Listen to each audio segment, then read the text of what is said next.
Osio, it's how we say hello in Cherokee. I'm Jennifer Loren, host of Osio Voices of the Cherokee People, the Emmy Award-winning show for Cherokees, by Cherokees, and about Cherokees, now in our 6th season. I am also the host of today's event in the continuing series Chalagi, Wherever We Are. First, I'd like to say wado, thank you to Cherokee National Treasurer Tommy Wildcat for leading us into today's show. This event focuses on legislative and social empowerment. We will talk about how Cherokee Nation is taking a seat at legislative tables at both the federal and state levels. We will learn more about what our tribe is advocating for and why, and what that looks like. We will also share with you how you can stay informed and get involved and help our tribe's many efforts. This is such an important topic, and we're so happy to bring you this discussion today. So you may notice that I am not wearing a mask today. It's important to let you know that everyone taking part in this event has been vaccinated or shown results of a negative COVID test. The crew and everyone behind the scenes are also wearing masks. Let's open the event now, as we always do, with opening remarks and by giving thanks. Deputy Principal Chief Bryan Warner will do the honors. Welcome, Deputy Chief Warner. Welcome. CO from the heart of the Cherokee Nation in Northeast Oklahoma. We are honored to be joining you again for another of our informative and inspiring episodes of Cherokee, Wherever We Are. I am so proud of all the Cherokees across the globe that are able to log in and share these broadcasts from the places that they call home. Working day in and day out with Chief Hoskin, I can tell you we are working harder than ever, engaging national and state leaders on behalf of the Cherokee Nation. That work always builds us stronger for our families and stronger Cherokee communities. Our Cherokee communities have a strong culture of engagement where family, culture, and our values as Cherokee people drive our sense of responsibility for one another and the future. Together, the Cherokee Nation government, our citizens, and our partners are driving a new era of expectation for engagement across our reservation. Just one example is the work in my hometown of Salisaw. We actively work together to have the State Veterans Administration Center relocated to the Cherokee Nation in Sequoyah County. It only happened because the tribe engaged, worked with the community and civic leaders and the state to create quality jobs and a better quality of life for our military veterans at the future center. Success is possible because everyone has a place at the table, from talented individuals, strong visionary leaders at the state government level, and the unique power of our largest tribal government in America. Building a better future for the Cherokee Nation is a joint endeavor, something for me and you both to pursue. As Cherokees, we should all take pride in knowing that Cherokee Nation is so engaged and so committed to improving the common good and creating a lasting health and prosperity for all. Wadon. Now I'll ask you to join me in a word of prayer. Jen, if you'd like to stand up, we'll go to the Lord in prayer. Please bow your heads. Dear Heavenly Father, Lord, we thank you for this day, Lord, and we thank you for this time of fellowship that you have given us, Lord. As always, Lord, we ask you to fill each of our vessels with the fruit of your Spirit, Lord. Help us to remember that the work and the business that we conduct every day is your work and is your business.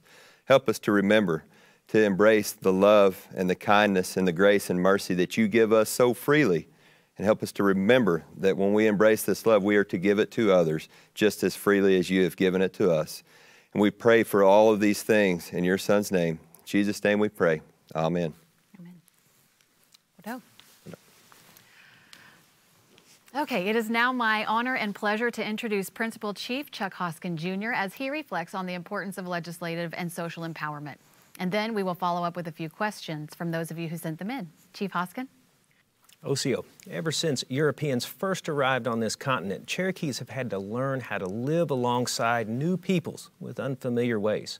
Our ancestors survived despite being surrounded by settlers who were often hostile, in part by becoming skilled diplomats and masters of government-to-government engagement. We carry on that tradition in the modern Cherokee Nation. As a sovereign tribal nation with the right to self-determination, we steadfastly defend our rights to seek out ways to collaborate for mutual gain with local, state, and federal governments. We engage with state and federal agencies, legislative bodies, and every level of the court system. Through our talented government relations team, led by Cherokee Nation's Delegate to Congress, Kim Teehee, we keep a close watch on any proposed legislation, rule changes, or policy developments at both the state and federal levels that could affect tribal citizens. The issues most vital to the Cherokee Nation are the ones that impact our citizens the most, and that includes housing, education, and health care. We champion legislation that makes our citizens safer and our reservation more secure. For example, the crisis of missing or murdered indigenous people has devastated so many Native families in Oklahoma and nationally. So the Cherokee Nation championed IDA's laws in the state legislative session last year. Signed into law this past spring, IDA's law creates an Office of Missing and Murdered Indigenous People within the Oklahoma State Bureau of Investigation. Every year at the state capitol, Cherokee Nation hosts a day of advocacy. It marks a unique opportunity for our leadership, our staff, and our citizens to be visible and vocal on issues like IDA's law or the passage of the Native American Day Bill, which Cherokee Nation worked to pass in Oklahoma in 2019. Another recent win was a new education law that enables Oklahoma public schools to track the tribal citizenship of students. Schools now have better information to provide the most appropriate cultural and educational materials and secure federal funds that support Indian students. We've been just as effective at the federal level. The funding we received for COVID relief was a direct result of the Cherokee Nation's ability to work with the federal government and fight for the resources our people needed to stay safe during the pandemic. This funding provided critical medical care for Cherokees enduring the pandemic and ensured that no employee of Cherokee Nation or Cherokee Nation businesses missed a single paycheck throughout the pandemic. This year I testified at congressional hearings on federal funding allocation process for housing and language preservation. Our activity on the Hill helped usher in an amendment for the federal Stigler Act of 1947, allowing Cherokee restricted allotted lands to be inherited by family members without regard to their degree of Cherokee blood. This change in the law affects all 5 tribes and was a major achievement for Cherokee families. We are currently working towards policies to strengthen law enforcement within the Cherokee Nation Reservation while fully protecting our sovereignty following the historic McGirt ruling. The U.S. Supreme Court has affirmed that tribal reservations in eastern Oklahoma were never disestablished. We will never back down in defending our reservation, as it was secured for us by the greatest sacrifices of our ancestors who traveled the Trail of Tears. We're working to build the strongest criminal justice system in the country. That will take resources and engagement with all levels of government. It will mean making sure that any action taken by Congress preserves 100% of the McGirt decision and gives Cherokee Nation even more tools to craft intergovernmental agreements so that our justice system works for everyone. We're also continuing to push to have our delegate to Congress officially seated. This is an important issue to me and for our tribal nation, as we insist that the federal government live up to its promises and its treaties. We always appreciate our friends in Congress, the White House, state and federal agencies, and the state legislature who keep the lines of communication open and good faith collaboration open. These examples show how our government is making a difference on the issues impacting you and me and Cherokees across the country. We can also make a difference as individuals by voting and staying civically engaged. That's why Cherokee Nation works diligently to ensure that Cherokee citizens are registered to vote in elections at all levels and provides education about the candidates and issues. Our Cherokee Vote program has registered nearly 14,000 voters since 2013 for federal, state, and tribal elections. That's an amazing number. But to really feel the full effect of that effort, we must put the right to vote to use and show up at the polls on every election day. Our Cherokee values teach us to stand up for ourselves as a sovereign nation and a people with as much right to self-determination as any other government on earth. Along with Deputy Chief Warner, the Council of the Cherokee Nation, the Cabinet, and our staff, we are working every day to protect our rights, support the Cherokee people, and make lives better across our reservation. It is what we all must do to live up to the example of our ancestors and to build on their legacy for generations to come. Wado. As always, excellent to hear from you, Chief Hoskin. Up next, we have some questions for you. If you want to join me over here on the couch, we'll get right to it. So you talked about testifying before Congress about Native languages. I believe that was supporting the passage of the Durban-Feeling Native American Languages Act. Right. So I know you've advocated for language preservation and expansion on an international stage as well at the United Nations. So why is this so important to you to be vocal on this issue? Well, we have to be vocal because, listen, whether we continue as a distinct people, a people that's existed from time immemorial, depends in large measure on whether we are able to preserve and revitalize our lifeways, not the least of which is our language. And our language is in jeopardy. We have about 2,000 fluent speakers left in a tribe that is the largest in the country, 400,000 citizens. So we have to make an effort in Cherokee Nation to preserve the language, but we also have to take it to a national stage, both for resources for the Cherokee Nation and for another important reason. Indigenous languages are in danger all over the world and all over the country. So we need to make a national effort because Cherokee Nation is looked to for leadership. So that's why we go to the United Nations to testify. That's why we go to Congress to testify. It's important that at all levels of government, we raise the issue of preserving these languages. But at the end of the day, we've got to do our job to protect the Cherokee language and revitalize it. And the good news is we're making a lot of progress on that front. Yes, having a front row seat to that, it's really exciting to see. Okay, the rates of Cherokee vote have been impressive. And if you visit the complex or attend a Cherokee event, you will likely see a booth set up for voter registration. However, voter participation rates across the reservation still are relatively low. So why would you tell a citizen they should be voting in federal, state, and tribal elections? Yeah, you know, registration is just part of the effort. We need to register as many citizens as possible, but if we really want to use our strength, and look, we've got great potential at the Cherokee Nation, 400,000 citizens. Every state in this country has a Cherokee citizen living in it, and many in a number of states. We can make a difference in congressional races, the governor's race in the state of Oklahoma that's coming up, and other races as well, even at the local level. We can't make that difference if we don't vote. And so being engaged matters. And I think people have seen how public policy affects the Cherokee Nation and everyone's lives in the last few years. I just talked about language preservation. That is something that's important to all of us. But if you think about how we have endured this pandemic and have protected people, part of the way we've done it is to advocate for resources for the Cherokee people.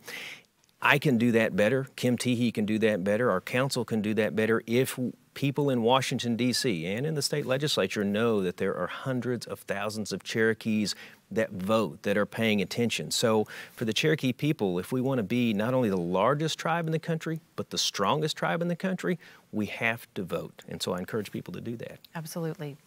Okay, our last question. Many times across Indian country, issues arise and galvanize tribes and citizens nationally. Standing Rock, defending its land from a dangerous pipeline, the tragic history of boarding schools, defending the Indian Child Welfare Act. Those are just some examples. What words of advice do you have for Cherokees who want to be advocates for the issues that they are passionate about? Well, to find your passion and to do something about it, and to do something about it that has enduring significance. It's one thing, and it's important to react to something you read about in the news or to go to a protest, which is wonderful in this country that we have the freedom to do that, including in the Cherokee Nation.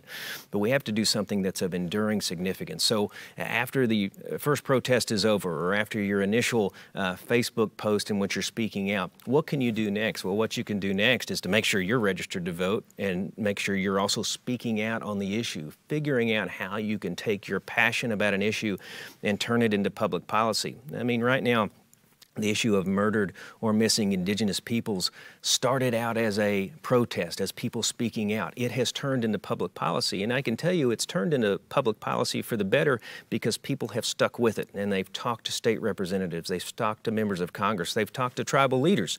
They've gotten things done. So I would tell people to stick with it and make it more than just a spark, make it an enduring effort, and we can do that together. Absolutely. All right. Once again, thank you so much. I appreciate your time and, of course, your leadership. Thank you, Jen. Well, As Chief said, historically, Cherokee people have been involved in international and local politics since first contact with Europeans, advocating in different ways for our people. As time marched on, the ways in which we were involved changed, but our advocacy has been ever present. In this quick story, we learn about Cherokee Nation citizen Wahila LaHaye and her work in Washington, D.C.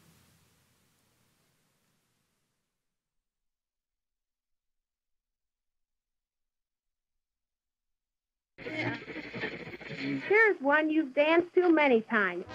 It was at Kansas City's WHB where her career took off after she was promoted only 1 week into the job.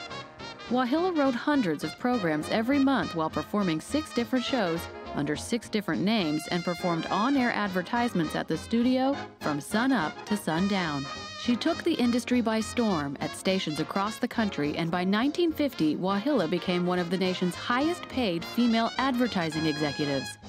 Her advertising and public relations work involved promoting celebrities like Jimmy Durante, Peggy Lee, Bob Hope, Bing Crosby, Dorothy Lamour, and dozens of others. Hey, that was fine. Now, what have you next? Wahila still found time to write, and her semi-autobiographical article, Smile When You Call Me Pocahontas, was published in a 1952 issue of Collier's Weekly. The article serves to criticize those in her social circle who advise her to keep her Cherokee heritage a secret. I have to laugh, and yet have to crawl into a corner for a quiet cry over the things people say about Indians. Most of them are funny, and most of them are said completely without rancor or meanness, just with abysmal stupidity. She was very proud of her Cherokee heritage.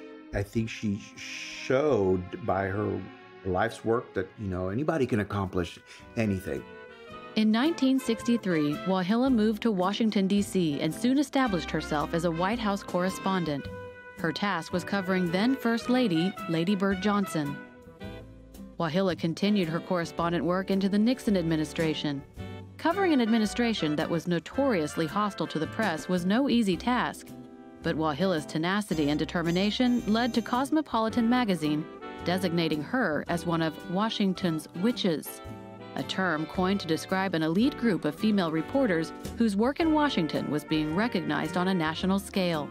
She was a journalist and wasn't afraid to mix it up. Obviously, she made an impact in Washington, no doubt.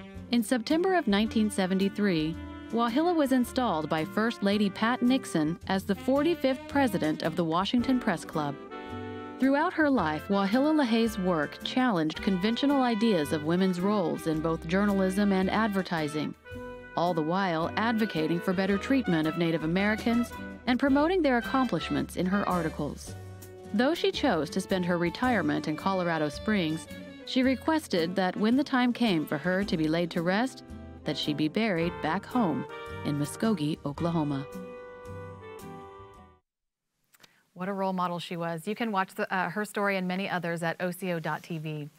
It is my pleasure to lead our next segment, a panel discussion about federal policy and Cherokee Nation's work in Washington, D.C. Joining us today is our delegate to Congress, Kim Teehee. Kim is the Director of Government Relations for Cherokee Nation and Senior Vice President of Government Relations for Cherokee Nation Businesses. In 2019, Cherokee Nation Principal Chief Chuck Hoskin Jr. named Teehee as the tribe's first delegate to the U.S. House of Representatives. She previously served President Barack Obama as the first ever senior policy advisor for Native American Affairs in the White House Domestic Policy Council for 3 years. Anthony Morgan Rodman serves as the Executive Director of the White House Council on Native American Affairs. He previously held this position in the Obama administration. Morgan has also served as Acting Director of the Office of Indian Energy and Economic Development at the Department of the Interior and Senior Advisor on Tribal Relations and the Land Buyback Program for Tribal Nations. Ambassador Keith Harper is the first Native American to be named a U.S. ambassador. He served as a chair for the Native American policy in the 2008 Obama for America presidential campaign, and then as a member of the Obama-Biden presidential transition team in the Energy and Environment cluster. From 2010 to 2014, Ambassador Harper served as commissioner on the President's Commission on the White House Fellowships, and from 2014 to 2017, he served as the U.S. Ambassador and permanent representative to the United Nations Human Rights Council in Geneva, Switzerland. Wow.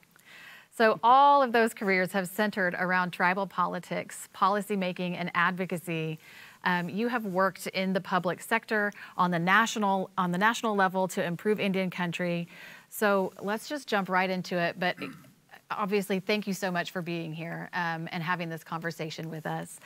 What began your interest and your path in Indian affairs? You want to start, Morgan? Sure thing. Thank you for having me today. And really, I think it started with my family. We had a history of civil service in my family. My dad was Osage, and he worked for many years at the Oklahoma State Department of Human Services and Social Work, and he actually retired from there. And before that, he was in the U.S. Air Force and did a tour of Vietnam. My mom, actually, who's Cherokee, she worked for many years, or she worked for some years at the Cherokee Nation, and this was in Chief Keeler and Chief Swimmer's administrations, and she helped directly support them at this secretarial level, administrative level. And then I got involved starting in high school, served on the Cherokee Nation Tribal Youth Council, representing District 14, and then just kept that interest in high school and in college. In law school, I actually focused on Indigenous people law and policy, so it was a natural fit to continue that progression, and I'm grateful for the opportunity to serve Indigenous people, Cherokee citizens. It's great. Wonderful. So Keith Harper is joining us from Zoom. Keith, let's go to you next for your answer. Yeah, first, thanks for inviting me to participate.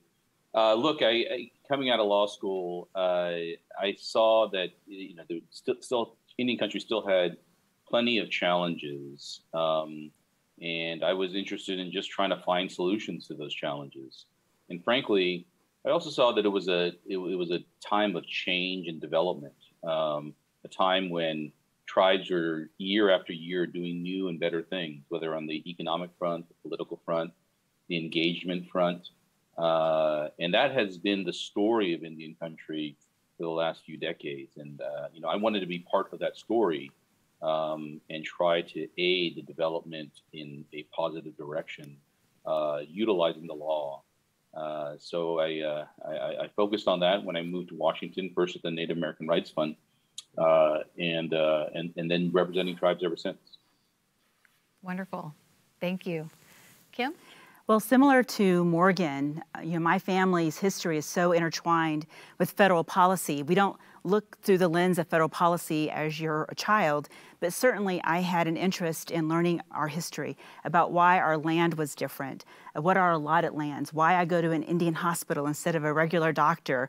These things I became very curious about, and it didn't start making sense to me until I became an intern for Chief Wilma Mankiller, and where I got to appreciate policy, history, the law, and how it all intersected, and a light bulb, went off for me. I actually wore a bracelet today in honor of her.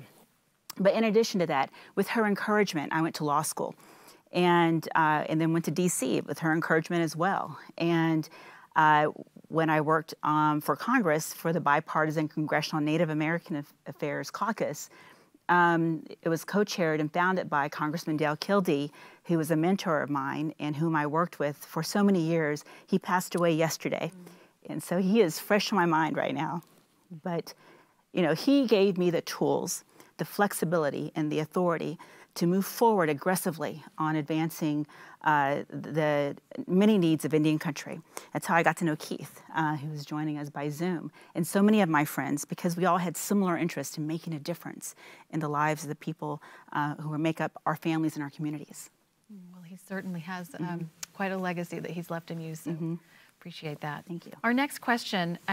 So all of you have been involved with tribal affairs for years and have centered your careers around the unique relationship between the federal government and tribal governments. So how have you seen this relationship evolve over time, and how do you see it evolving even more in the future? And we're going to start actually on Zoom with Keith. Well, I think that's a great question. And the answer is that the last few decades have been absolutely transformative regarding Indian affairs. I remember when I first got to Washington, it was very challenging for tribes to get things done.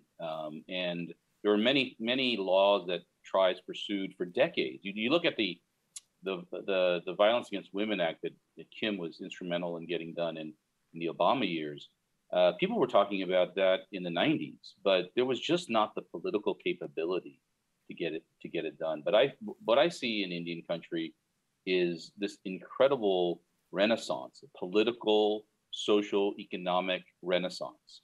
And what that does is it empowers tribes to address the challenges they face and to take advantages of the opportunities that present themselves.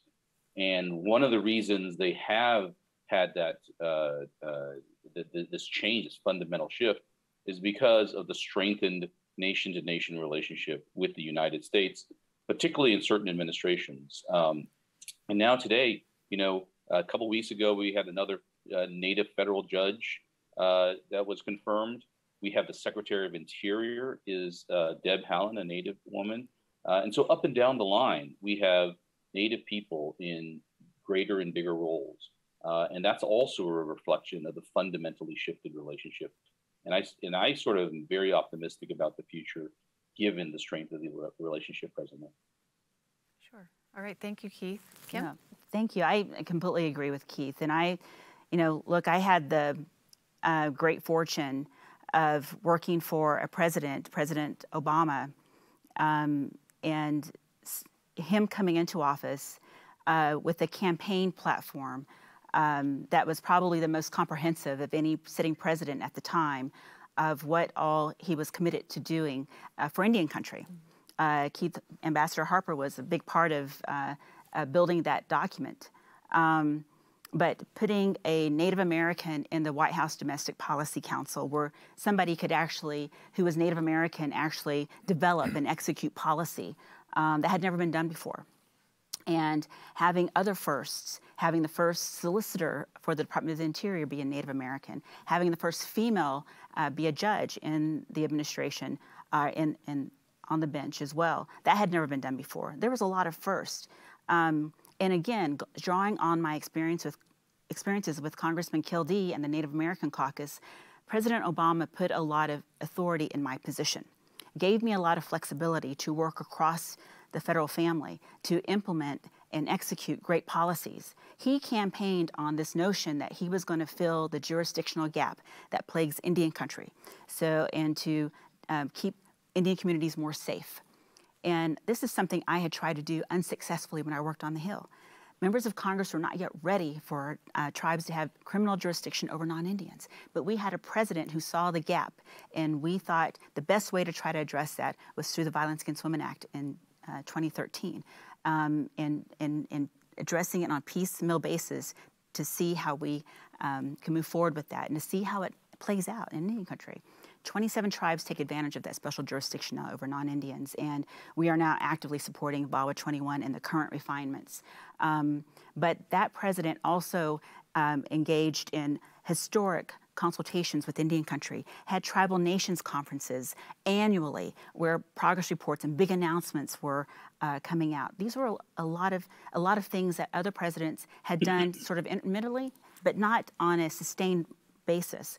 So I believe that presidency set the bar for future presidents. And I believe that this president has just broken the glass ceiling with a lot of more firsts. But I think if it weren't for, what President Obama did for Indian country, I don't know that we'd be where we are today. Mm-hmm. That's a good point. Thank you. Morgan? I think it's a natural progression from what Ambassador Harper said and from what Kim just said, that this administration is perhaps the most Native administration that I've seen in terms of the number of appointees. You have appointees that are in high leadership positions across the government that are filling roles that are not typically filled by Native people. And that's really important to make sure there's that diversity of perspective across the spectrum, just to make sure that tribal perspectives, indigenous perspectives are there and a part of the decision-making process.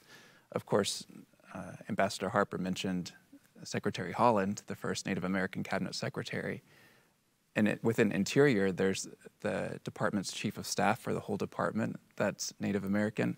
There's a solicitor, 3 deputy solicitors, a National Park Service nominee, and that's huge. Mm-hmm. Park Service plays a huge role in interactions with tribes at the department. So that's just a few examples, but that is, as Ambassador Harper said, transformative to have those leadership positions filled by Native people. Absolutely. So Morgan, speaking about the White House Council on Native American Affairs, can you explain in more detail the work that's being done there? Sure thing. So the White House Council on Native American Affairs was created in the Obama administration, and it's a cabinet-level body that is currently co-chaired by the Secretary of the Interior. That's the permanent chair. And in this administration, it's also chaired by Ambassador Susan Rice, who's the head of the Domestic Policy Council. And so the White House is right there with the Secretary and other high-level leaders at the cabinet level focusing on tribal matters. And the council meets at least 3 times a year, and their direction is informed by tribal consultation and tribal leader input.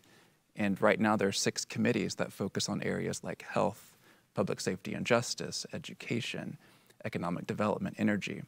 And that's where the real work gets done, is the policies that are being strengthened, the deliverables that are being put together are done in those committees.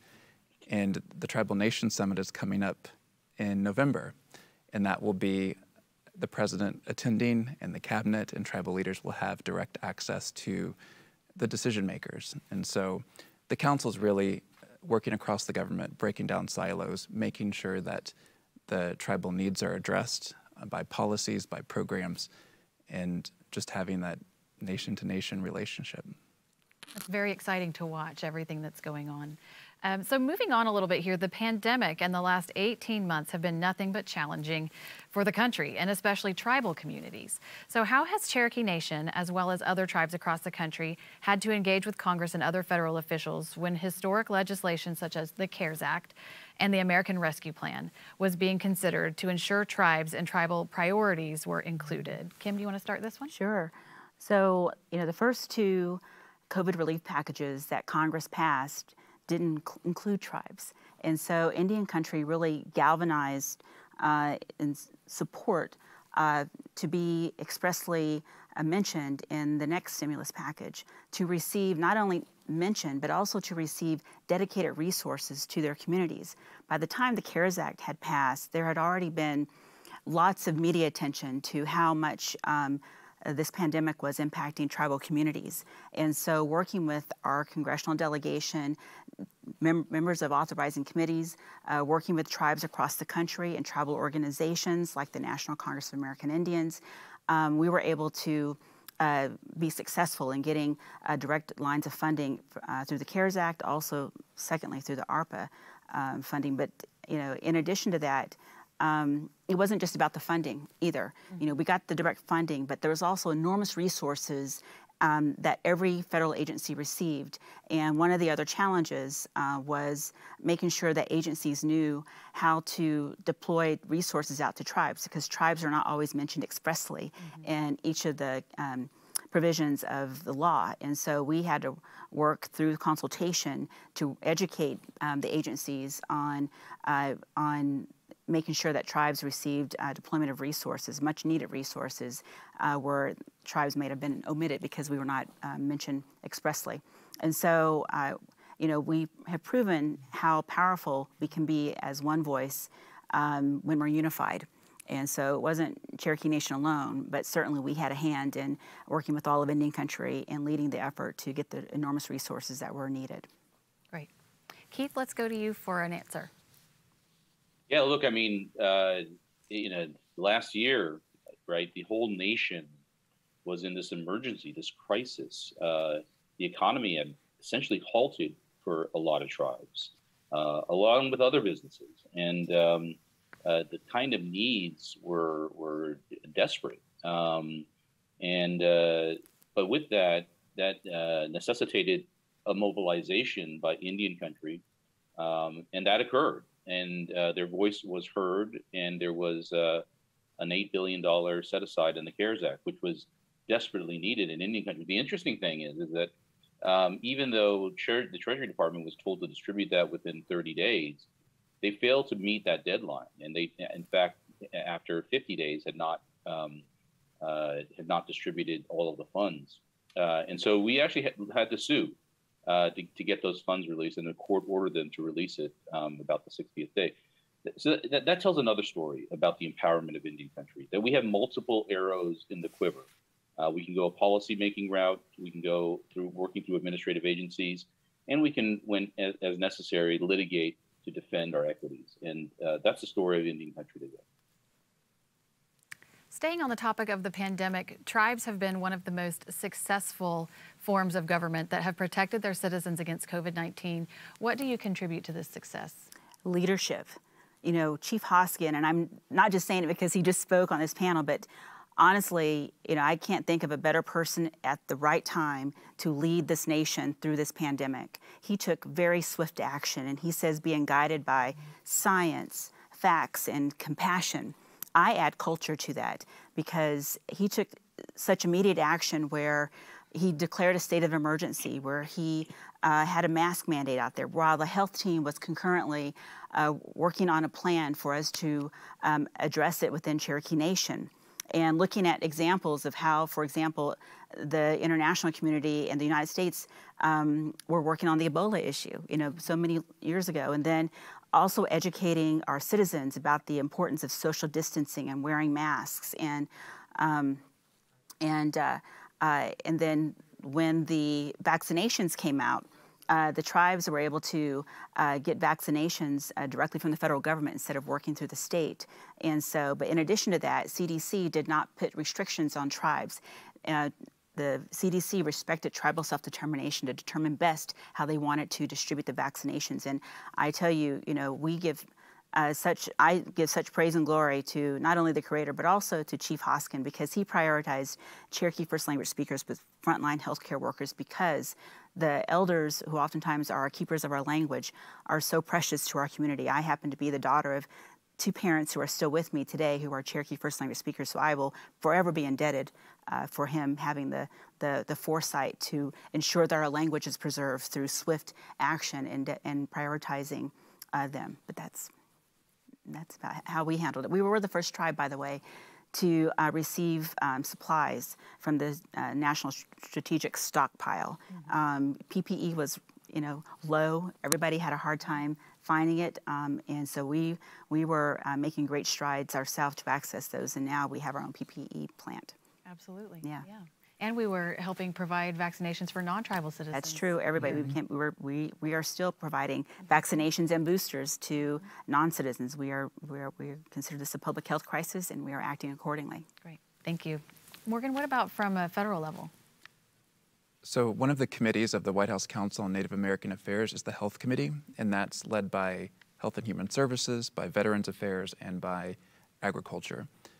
The response that the tribal leaders demonstrated during the COVID-19 emergency, particularly with the vaccine rollout, there's a lot to learn there, I think, from the federal side. And at that point, we're going to be hosting a dialogue October 27th and 28th between the Health Committee of the White House Council and Indian country. So tribal leaders, tribal health organizations, and part of this event will be not only sharing the latest data from the federal side and also the current resources that are still available, but also to hear critically from tribes and to learn from their response, and also to make sure that moving forward, the response is even strengthened. And so this is an opportunity for that nation-to-nation dialogue, the 27th and 28th.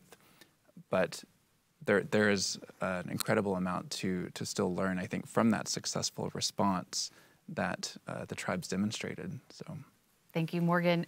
Sticking with you, let's talk about the priorities set for Indian country in the Biden and Harris administration. Can you elaborate more on what's going on there? Sure, I'd be happy to. From the perspective of the White House Council on Native American Affairs, ultimately all the priorities support treaty and trust obligations that the federal government owes to tribes and tribal communities, which also tracks with the main pillars of the Biden-Harris administration when you look at racial equity, when you look at economic recovery, when you look at overcoming COVID-19, and also when you look at the climate crisis. The Council is moving forward on all of those fronts, making sure that the priorities address the treaty obligations and trust responsibility. In addition to that, all of the decisions are being informed by tribal consultation. So we had a number of tribal consultations at the beginning of the year in response to President Biden's memorandum on tribal consultation. And those were critical in helping basically springboard the policies that are coming down, because they should be reflecting what was shared in those sessions. All agencies had them at the beginning of this administration. So that's the policy and priority direction of the council. Okay. So Congress has so far had an incredibly busy session and an even larger legislative calendar and priority list. So what are some of the current issues and legislation currently before Congress that Cherokee Nation and tribal governments have set as their priorities? I can tell you, just piggybacking off of what Morgan just said, the infrastructure package that we hear from, just national leaders on the news every evening, basically, included in those are much needed resources to address infrastructure such as water system infrastructure, roads, connectivity issues. These are some of the things that we know COVID has only highlighted during this pandemic that are of great need to Indian country. In addition to that, Chief Hoskin mentioned it earlier, which is making sure that the United States fulfills its part of our 1835 treaty right in seating the delegate. And so we are working on that as well. But in addition to that, Chief also mentioned the Durban-Feeling Native American Languages Act. We're pushing it through to the finish line. I have high hopes that we can get that done quickly. In addition to that, the Native American Voting Rights Act. It's something that Congressman Tom Cole has co-sponsored with Congresswoman Sharice Davids, two Native Americans who are joined together in a bipartisan way to get this across the finish line as well. But in addition to that, Indian housing, Chief Hoskin testified before the House Financial Services Committee at the end of July on the great need to get this reauthorization measure through so that we can get better refinements for tribal housing in Indian country. But in addition to that, I mentioned earlier the Violence Against Women Act and getting the VAWA 13 proposal refined and expanded when it comes to tribes having expanded authority in additional areas than what they presently do. And those are just some examples. The other is the United Nations Declaration on the Rights of Indigenous Peoples. Chief has spoken domestically, but also before the UN Forum on the importance of preserving the language. And we have taken such progressive and aggressive approaches to preserving our language that we are using, in part, that international instrument to help us garner more resources and more support for our efforts, too. Those are just some examples of some of the priorities that we have. Funding, obviously, is a big part of that. The President submitted a FY22 budget to Congress that includes a number of our priorities. One of them is making sure that, we have forward funding for Indian health service systems. So in the time of disruption, for example, government shutdowns are continuing resolutions that we don't ever have to worry as a tribal health delivery system that federal fundings are going to get cut off because the President and the Congress is considering giving tribes 2 years of advance funding to avoid those kinds of disruptions. All right, so our final question I will ask of each of you. Keith, we'll come to you last. Morgan, quickly, if you could say, with all of these priorities, how should Cherokee Nation citizens, anyone watching, any other citizens, what's the best way for them to have their voices heard? How can they get involved? Sure, thank you for that question. The current leadership of this administration, I'd mentioned the high numbers of Native appointees. That shouldn't be overlooked, I think, right now. This is a historic moment, a window of opportunity, which at the federal level, you have people that are making decisions that come from tribal communities, that understand tribal culture, that understand the needs in Indian country. So now's a perfect time to make sure your voices are heard. And so you can do that a couple of different ways. One is to engage your Cherokee rep, for one, because there's that nation-to-nation relationship between Cherokee Nation and the U.S. government. You can engage your congressional rep, and that can be either at the federal level. I'm sure there's some workings also with the state, but your congressional rep, and also just reach out directly to the agencies. And there's obviously the local BIA at the different regions, but you can reach out to me as well. I'm at anthony.rodman@bia.gov, but now's the perfect time to make sure that tribal voices are heard, indigenous perspectives are there. Great. Kim? Well, you know, one of the reasons that we're here today is because during this pandemic, we've had to figure out a way to make sure that all of our citizens here on the reservation or outside of Oklahoma have an opportunity to hear about Cherokee Nation and what we're doing and what our priorities are. But in addition to that, you know, so many of our citizens want to be engaged. They want to do more than listen to what we're doing. They want to support us. And so we've taken, you know, a lot of the comments in, and we've developed a microsite on the Cherokee Nation website just dedicated to our citizens who want to engage in civic engagement, frankly. And what we've done is a number of these priorities that I talked about today, we have template letters, for example. We have links on there so that our citizens know how to find their members of Congress in the states in which they reside. And if they want to customize the letter, that's fine. But we have letters there for their consideration that they can send in and support our issues. Chief Hoskin hears from our citizens. He's dedicated and committed to them, and I see many of the needs are reflected in the priorities that we're advancing on their behalf. And so I definitely encourage folks to go to that microsite. It's not the prettiest microsite, by the way, and we are trying to figure out a way to beef it up a little bit. But it's growing and it's evolving. We take recommendations too. Yeah, and it's the content that's important and that engagement. Exactly. Yeah. All right. Thank you, Keith. Close us out.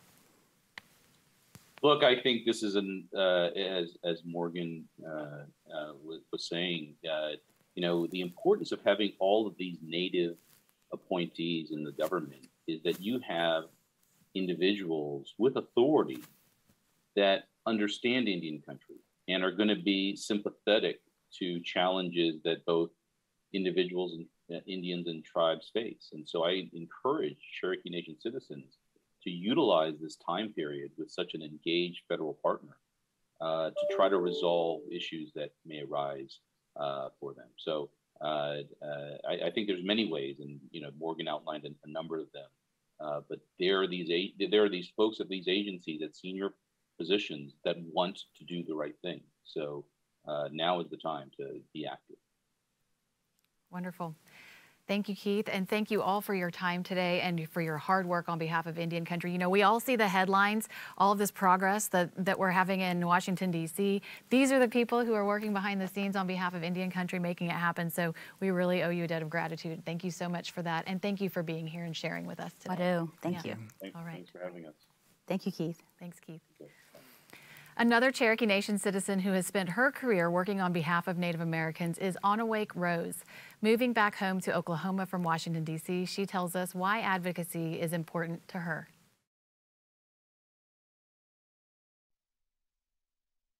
When I first got to D.C., I didn't understand how it was almost a day-to-day fight to try to keep our programs funded across the board.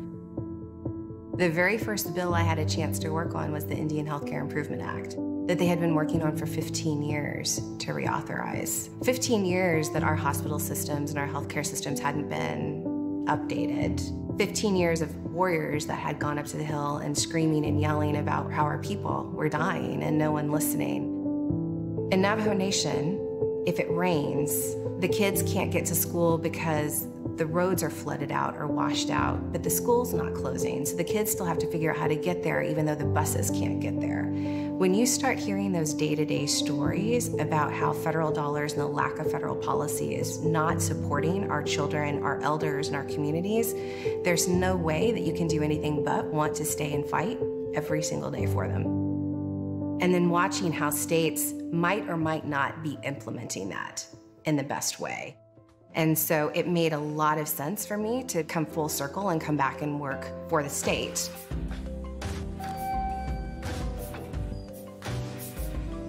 So the Oklahoma Policy Institute is a nonprofit, nonpartisan think tank. Their job is to ensure that accurate data is being shared with legislatures and with the community on policies that are being worked on with the Oklahoma State Legislature. We think about politics much more as a hobby now. My team's winning versus your team's winning. And Oklahoma Policy Institute, we don't view it that way. Our job is to go out and talk to Oklahomans. Our job is to go out and to figure out how you're feeling and how we can get you to a place where our data is going to help you make the best decision. Because politics should not impact how the issues are impacting our day-to-day lives. I could not move back to Oklahoma without it being a deeply personal choice as well. I also have 2 young daughters, and so having a chance to bring them home, not only to know culturally who they are, but also just knowing aunties and uncles, knowing grandparents. I love being who we are. I love having this connection to a people and a place and the land. And I'm so excited to have been able to bring my daughters back here so that they can understand what that means themselves. As a tribe with reservation lands and most of our citizens based in Oklahoma, the Cherokee Nation knows that decisions made by the Oklahoma State Legislature can have a big impact on us. We have many friends and allies in the legislature, whether they represent parts of our reservation, they are tribal citizens themselves, or they simply recognize that Oklahoma is the strongest when tribes and the state work together for all of our shared interests. Currently, the legislature includes 19 citizens of federally recognized tribes, and 9 of those are citizens of the Cherokee Nation. Today, we are speaking with 2 of our Cherokee representatives. Representative Ken Luttrell is a Republican legislator for House District 37, which includes parts of Kay County and Osage County. His Cherokee ancestors survived the Trail of Tears and settled near Grand Lake. Today, he resides in Ponca City. Welcome, Representative Luttrell. Thank you so much. Also with us is Representative Colin Walke, a Democratic legislator for House District 87, which includes parts of Oklahoma City and War Acres. Representative Walke owns his own law firm and is also the co-founder of Awake OKC, a nonprofit that helps schools, the community at large, and at-risk youth and adults. Welcome, Representative Walke. Thank you. Yes. And we also have Cherokee Nation Delegate to Congress Kim Teehee, who is joining us again for this important discussion. Thank you again, Delegate Teehee. Absolutely. Okay. So besides both being Cherokee citizens, our guests are members of the Oklahoma Legislature's Native American Caucus, and Representative Luttrell serves as co-chair. So Representative Luttrell, can you tell us about what this caucus does and why you believe it is important? Well, in context, we had 100 years of adversarial relations between tribes and the legislature, mistrust, unease, and no comfortable relationship in achieving goals and hearing the needs and concerns of the tribal nations. And this caucus, as a nonpartisan organization, fills that needs, fills that void in bridging the gap between the tribes and what's going on in Oklahoma City. It enables us to work closely with our tribal partners, to hear their concerns, their issues, share those with our fellow legislators, voice those concerns, work on legislation and policy that helps, benefits the state. We understand, we get it, that if it's good for the tribes, it's good for Oklahoma. But we also have legislators that we have to sell on that and share our ideas and get them to see the truth of how things are. Where there's legislators that may have tribal members in their district, but no tribes. Mm-hmm. So it gives the tribes an opportunity to develop personal relationships with legislators and build that trust and work on that, on personal relationships, develop to business relationships, to tribal and government relations. And it's our honor and privilege to work on that on their behalf. Yeah. All right, thank you. Representative Walke, one of the bills you sponsored this year was Ida's Law, which passed the legislature and was signed into law by the governor. This bill was a priority for Cherokee Nation as it helps address the crisis of missing and murdered Indigenous people. Can you tell us more about what Ida's Law does and why it was important to you to work on this issue? Well, I think, as a lot of people know who may be watching this show, murder and missing Indigenous persons is a major issue nationwide, and especially in Oklahoma. Since 2000, more than 10,000 individuals have gone missing that are part of the Native American culture here in Oklahoma. And not only that, but 4 out of 5 Native American women experience domestic abuse. And so this bill is important for a lot of reasons, but the primary reason is to provide closure for those families who have had to go through these sorts of tragedies. And the way this bill works is it sets up a liaison between the Oklahoma and federal, local jurisdictions and tribal jurisdictions. This individual is housed within the OSBI, and I just recently received word actually that they already have staffed up that liaison. And so now we're presently waiting on funding from the federal government, which will be provided as a result of legislation put through by Secretary Holland. And so it will hopefully allow the Oklahoma State Bureau of Investigation to coordinate resources to solve these missing and murdered Indigenous persons, to provide closure to these families. And it's important to me, as a member of the Cherokee Nation, to ensure that simply because you're a member of a sovereign nation, that your crime is still investigated and treated just as seriously as anybody else's. Sure. Okay. Delegate Teehee, under your leadership, Cherokee Nation has built a strong relationship with the Oklahoma legislature. Can you speak to Cherokee Nation's recent successes in the state legislature and why it is important for us to have a voice at the state capitol? Absolutely. You know, when I first joined Cherokee Nation, the Cherokee Nation Chief of Staff, Chuck Hoskin Sr., served in the state legislature, and he has since termed out. But, you know, certainly he has friends who are here on the sofa, and certainly I can speak to you know, both of these gentlemen and their ability to get things across the finish line by working on a bipartisan basis. And I know, you know, Representative Walkie, he even does a podcast with somebody on the other side of the aisle, Josh West, right? That's great. And so there's great camaraderie there. And so when you have somebody like that, it becomes a little bit easier to galvanize the support that's necessary to get something like Ida's Law, that's, by the way, named for a Cheyenne Arapaho lady who's still missing. But in addition to that, working with other tribes. You know, we work with other tribes and on healthcare, education, you know, core funding for services and economic development. In addition to Ida's Law, Native American Day, which was just Monday, we were able to get across the finish line as well.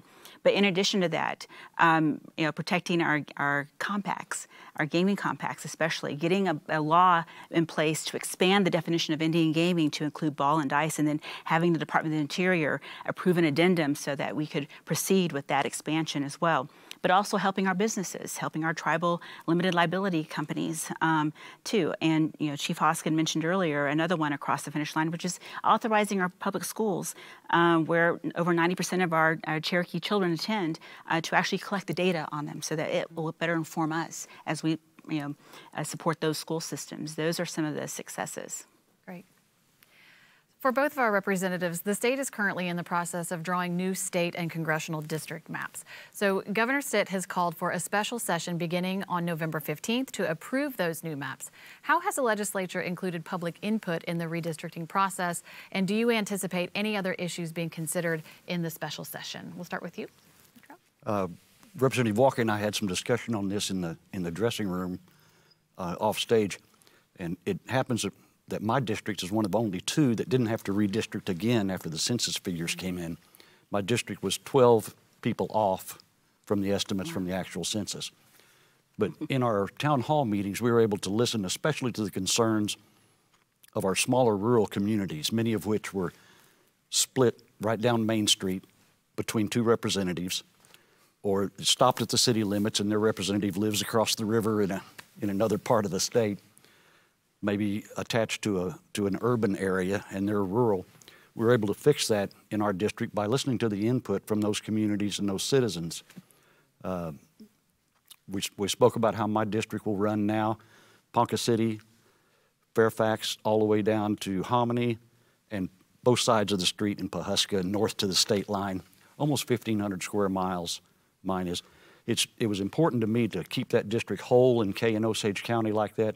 I've got 5 tribes in my district, 11 casinos, and they're a tremendous economic impact, and I'm proud to serve them and make sure that they have a voice at the state capitol. Great. Representative Walkie?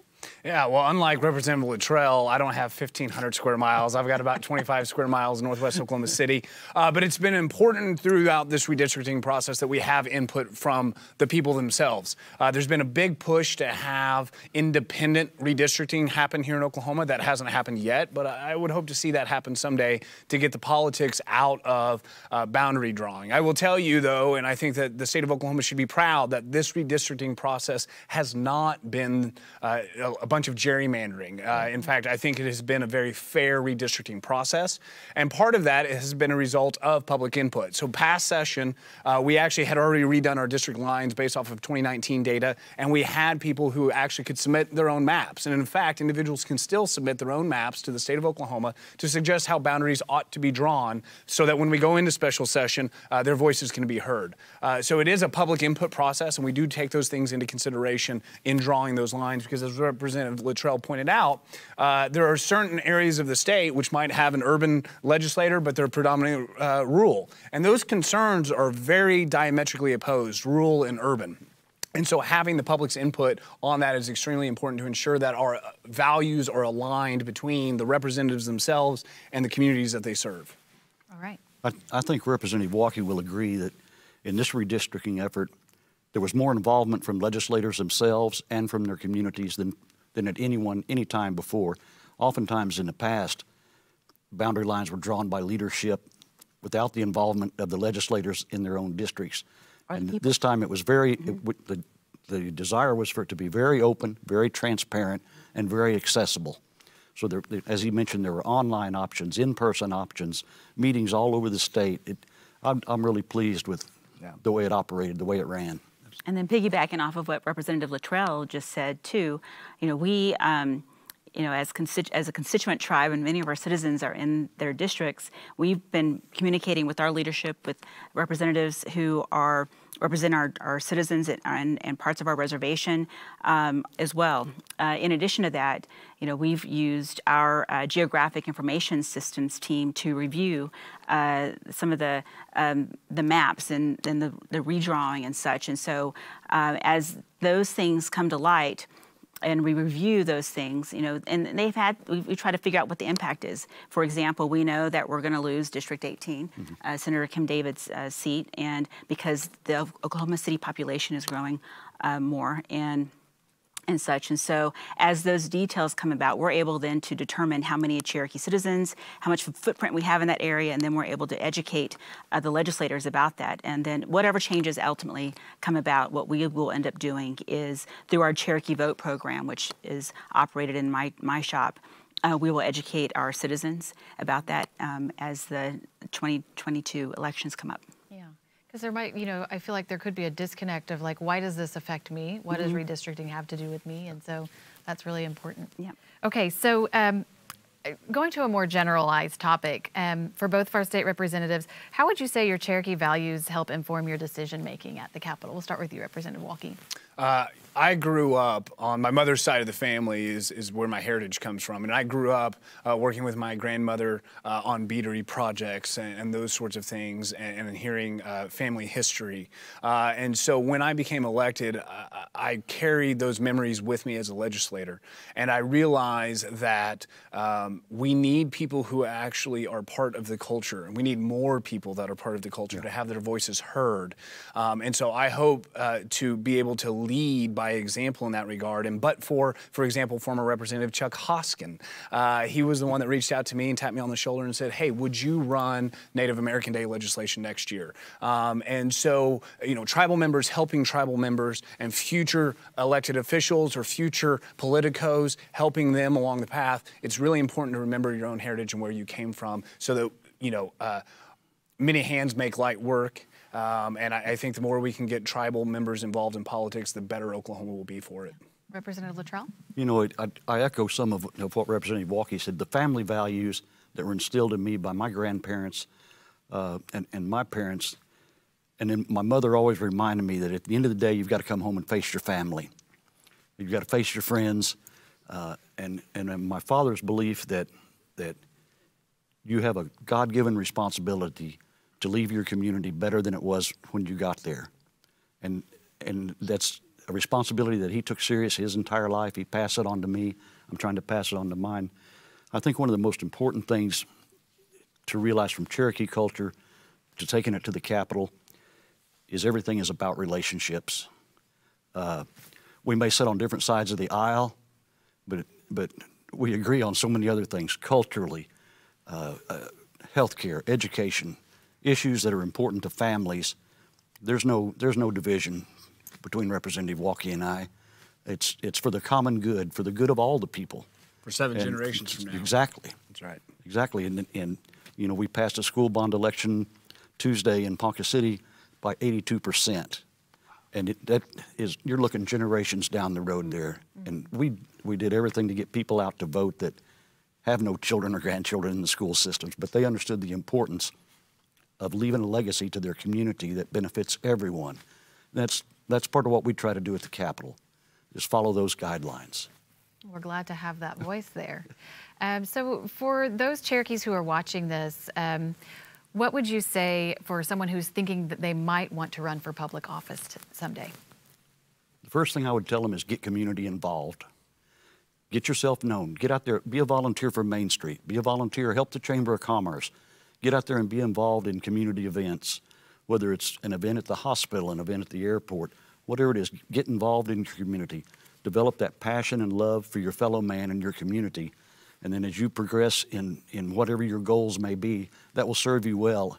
And whether you know it or not, the people in your community, the people in your town and city know and recognize your efforts on their behalf and will serve you well later on down the line. And I'm going to piggyback on what Representative Luttrell just said, which is that I think part of the problem with politics today is we no longer have pillars of the community. We have people who decide, I'm going to run for office all of a sudden, and they haven't actually given back to their community and worked with their community in the first place. So what I tell people is exactly what Representative Luttrell said. Get involved in your community first. Become somebody who the community recognizes as somebody who can be responsible with projects and accomplish things. But on top of that, do not be shy.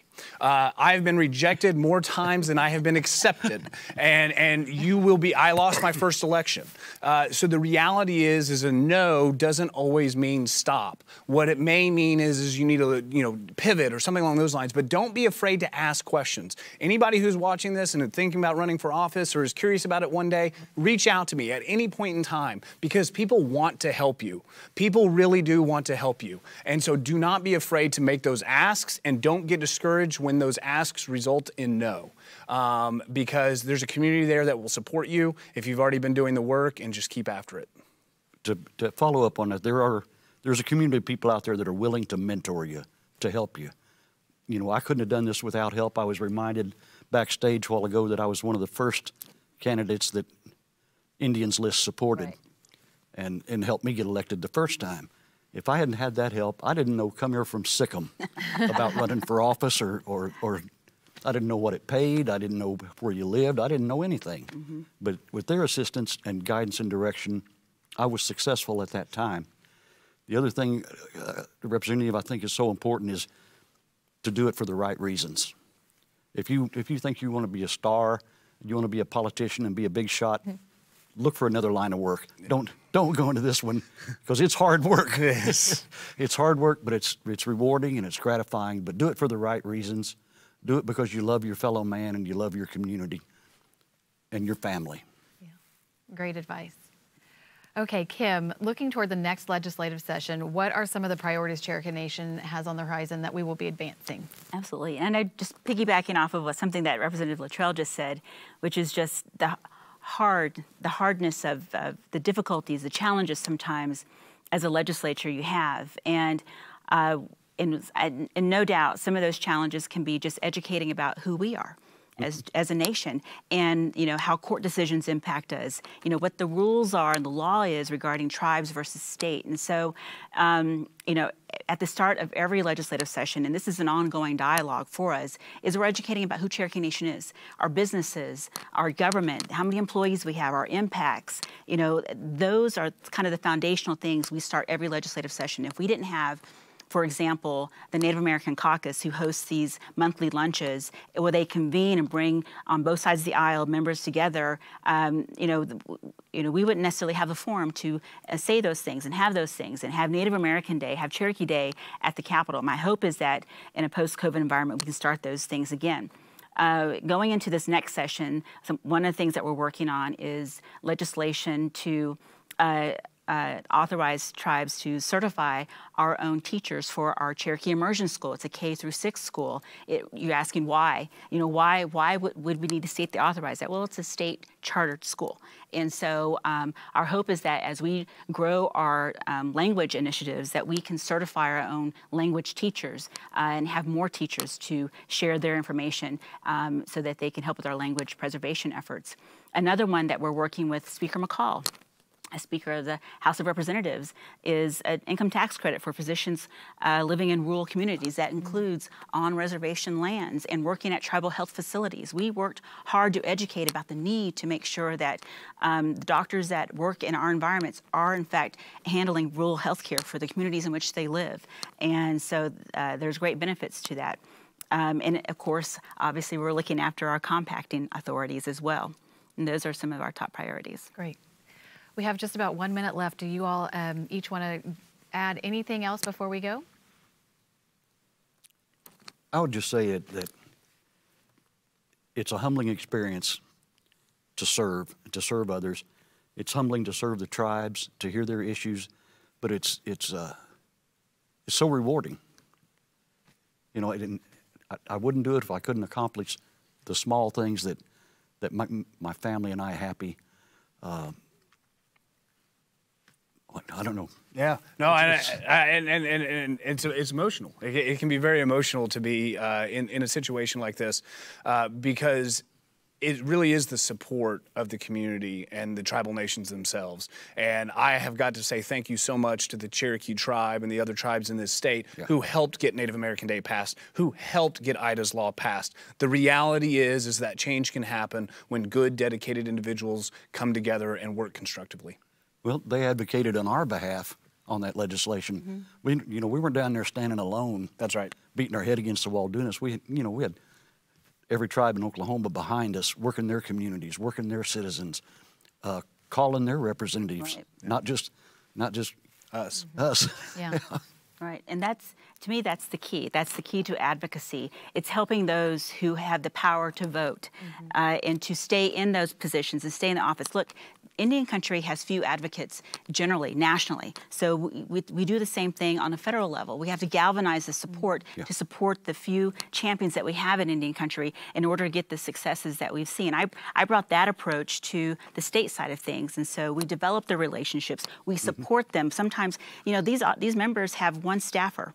Right? They don't have full staffs, right? So you're often doing your own work. And so to the extent that we can help develop materials, do the legwork, do the door knocking, go in member to member to support this work that they're doing, we do that. And it's not just Cherokee Nation. We work with the other tribes who become more visible in the halls of the state capitol as well. And so I think one final thing I would just say is wado to both of you, because I think you've incorporated Cherokee values into your work ethic and what you do to serve the state. Wado to all of you. Thank you for your time. Thank you for your leadership. We appreciate it. Thank you. Okay. Next, we hear from 2 elected leaders who represent 2/3 of our tribal citizens, some 260,000 Cherokees on the council. First, Julia Coates, who has worked within the Cherokee Nation for many years across several administrations. She has strong ties with the at-large organization, which many of you are members of. Hi, my name is Julia Coates. I'm one of the 2 at-large tribal counselors for the Cherokee Nation. I'm very pleased to be a part of this session of Wherever We Are that is taking place today on the subject of civic engagement. And this is something that for many of you that have been active with the at-large organizations, especially for the last 15 years, you will recall that we had always dreamed that that these organizations and their members, that the at-large people would become more involved in civic engagement with the Cherokee Nation. So I'm very, very glad to see that this is beginning to happen now. One of the most important things I think that many of you can do is to participate in the monthly legislative updates. These are Zoom meetings that take place in which we hear for about an hour every time from your speaker today, from our Director of Government Relations and our delegate to Congress when we are finally seated, Ms. Kim Teehee.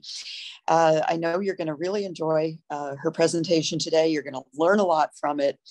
One of the things that I would really encourage everyone to do is to not only listen, but to become active. Pay attention to the engagement aspect. We have good reporting out that is going on now, but I think the next step for all of us to take from the Cherokee Nation and from the community is to take that into practice, to become active. So focus in particular on that engagement aspect of what you'll be learning today. Civic engagement is not only about becoming active in the legislative and advocacy process, but it's also about community. Get out there and do community work. Participate in the voting processes. Participate in any aspect of our government, our society, our community, our culture that you can. We're all living in an age right now when there's a lot of listening to Zoom and going to Zoom meetings and so forth, watching presentations, etc. But the engagement happens when we become active. So that's my final word for today to everybody is get in there and do it. Okay. Thanks very much for allowing me to spend a few minutes with you here and enjoy today's events. Take care. Next, newly elected tribal councilor Johnny Jack Kidwell shares a message about the importance of legislative engagement and how it affects us as Cherokee citizens. CO, I'm Council Member Johnny Jack Kidwell. Legislative empowerment is not only crucial to the continued growth and health of our nation, it is something that we as citizens should actively participate in, no matter where we live. I encourage all at-large citizens to acquaint themselves with the Citizen Action page of our Cherokee.org website. On this page, you'll find documents on different topics, templates you can use when contacting your members of Congress. By doing this, you will be actively supporting issues and legislation that are extremely important to the Cherokee Nation, such as seating our delegate to Congress and supporting the Indian Child Welfare Act. These templates make it very easy for all of us to show support for and connect to our great nation, no matter where we live. Now, let me also say that legislative empowerment flows both directions. What do I mean by that?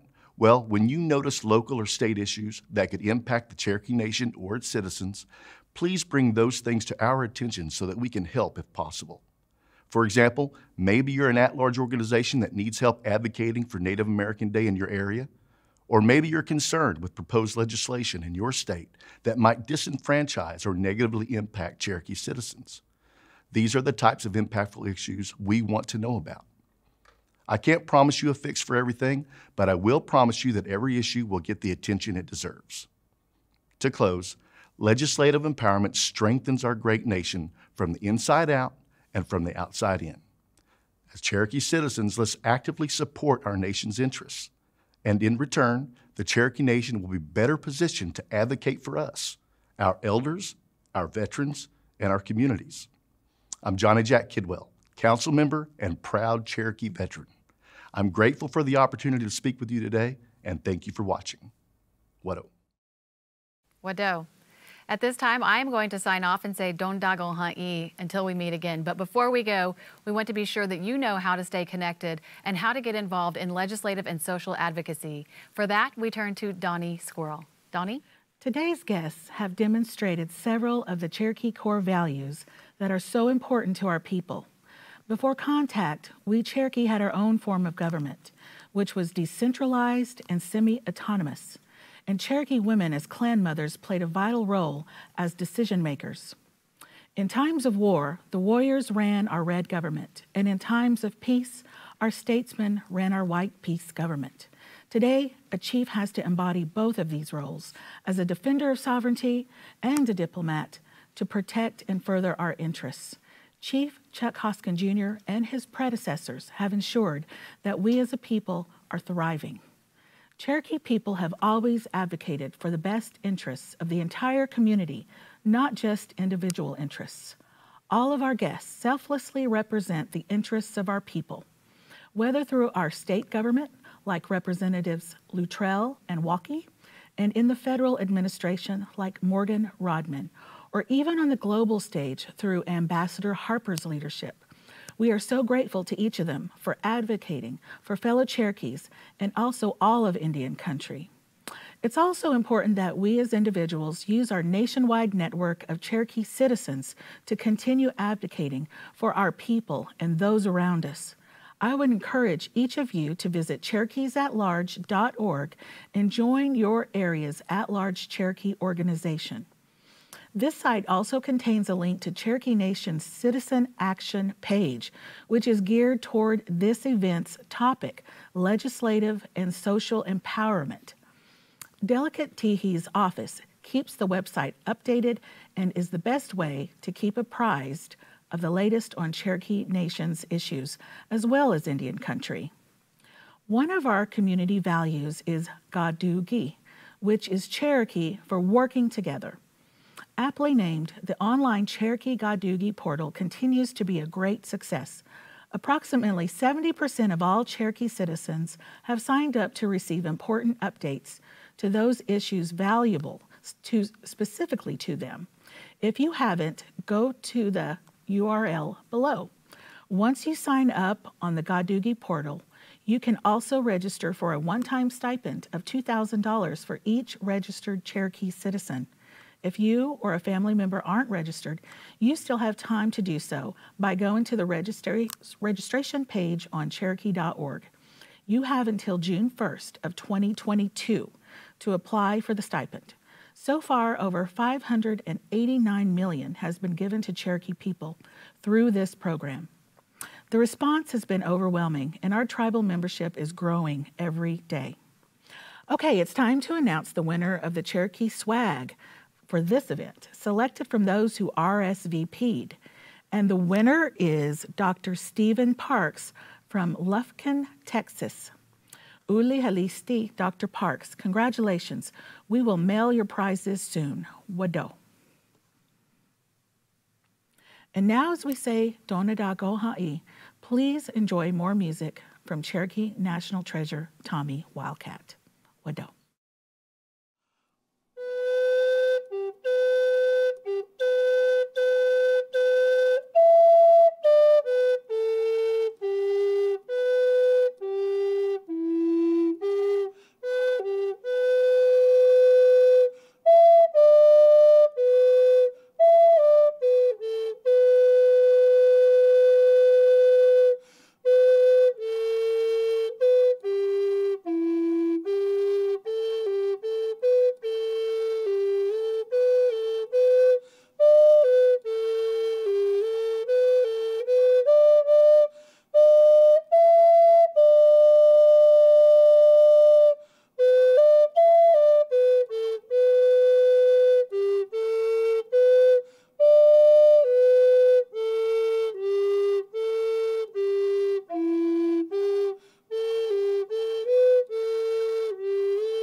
Haba, do da go han the garden is lucky.